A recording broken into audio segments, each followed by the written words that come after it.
કહેવાય છે કે જીવનમાં કેટલાક કામ યોગ્ય સમયે થઈ જવા જોઈએ, કેમ કે બાકી રહેલા કામ અંતે તો પસ્તાવો જ આપે છે. નમસ્કાર મિત્રો, હું છું જયમીન જોશી. સ્વાગત છે આપનું જયવાદમાં. આજની વાર્તા એક કબૂતર અને ચકલીની છે. ગામને પાદરે કેટલાક વૃક્ષો હતા અને વૃક્ષોની ઉપર કબૂતર અને ચકલી પોતાના પરિવારની સાથે માળો બાંધીને રહેતું હતું.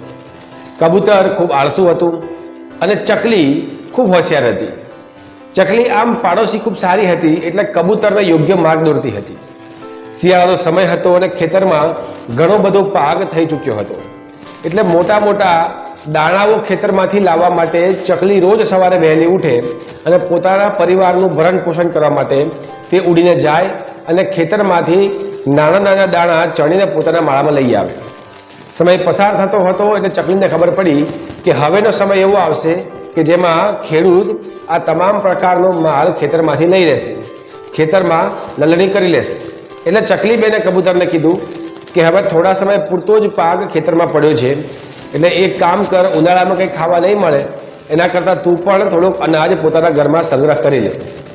આમ ચકલી બેન ઘરની બહાર નીકળે એટલે કબૂતરને બૂમ મારે, પરંતુ કબૂતર ગમે તે બાના કાઢી અને ચકલી બેનને કહે કે કંઈ વાંધો નહીં, તમે જાઓ, હું તમારી પાછળ આવું જ છું, હું મારી ચાંચ ઘસું છું, હું તૈયાર થઈને આવું છું, હું હમણાં તમારી પાછળ જ આવીને બધા દાણા લઈ આવીશ.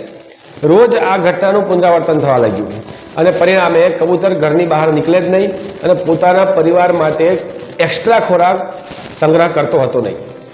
એક દિવસ ખરેખર એવું બન્યું કે ખેડૂતે બધો જ પાક ખેતરમાંથી લઈ લીધો અને ખેતર ખાલી પડ્યું.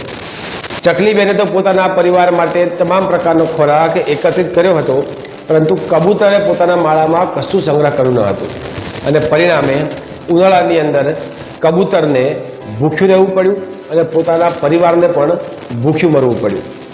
કહેવાનો તાત્પર્ય છે મિત્રો કે જીવનમાં કેટલાક કામ યોગ્ય સમયે કરી લેવા જોઈએ.